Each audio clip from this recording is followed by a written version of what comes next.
দেশের নতুন রাষ্ট্রপতি নির্বাচন ঘিরে শুরু হয়েছে আনুষ্ঠানিক প্রস্তুতি। এ বিষয়ে ভারপ্রাপ্ত স্পিকারের সঙ্গে প্রাথমিক আলোচনা করেছে নির্বাচন কমিশন।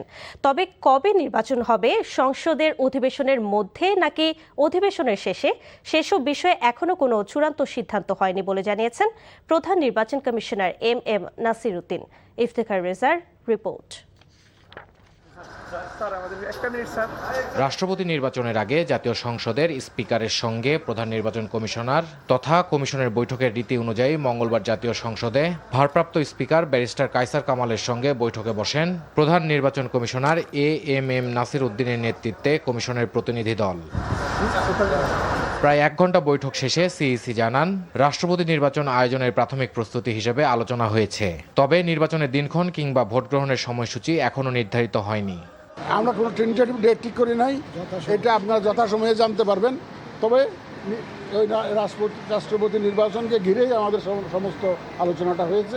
ইলেকশন যদি হয় তাহলে এখানেই হবে, আর যদি ক্যান্ডিডেট যদি সিঙ্গেল থাকে, কোনো প্রতিযোগিতা যদি না হয়, তাহলে তার ইলেকশনের দরকারই নেই, সেটা দেখা যাবে। তবে আমরা দিনক্ষণ এবং বিস্তারিত আমরা গেজেট আকারে প্রকাশ করব, আপনারা তখন জানতে পারবেন। এখনো কোনো চূড়ান্ত কোনো দিনক্ষণ আমরা ওইভাবে ঠিক করি না, এখন ঠিক করি না। রাষ্ট্রপতি নির্বাচনের জন্য প্রয়োজনীয় ভোটার তালিকা চেয়ে সংসদ সচিবালয়ের কাছে এর মধ্যে চিঠি দেওয়া হয়েছে। তালিকা পাওয়ার পর পরবর্তী কার্যক্রমে এগিয়ে নেওয়া হবে বলেও জানান তিনি। ভোটার তালিকা হয়েছে, ভোটার তালিকা নিয়ে বলেছে, আমরা চিঠি দিয়েছি, ওনারা আমাদের কাছে ভোটার তালিকাটা দিবেন।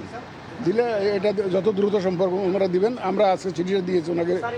এক প্রশ্নের জবাবে সিইসি বলেন, সাতক্ষীরা 4 আসনের এমপির সদস্যপদ সংক্রান্ত বিষয়ে সংসদ সচিবালয় থেকে মতামত এলে পরবর্তী ব্যবস্থা নেবে ইসি।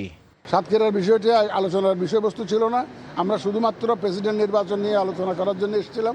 আইন অনুযায়ী যেটা একটা পরামর্শ করা লাগে, ওইটা সাতক্ষীরা নিয়ে কোনো আলোচনা হয়নি। Iftekhar Reza, NTV news, Dhaka.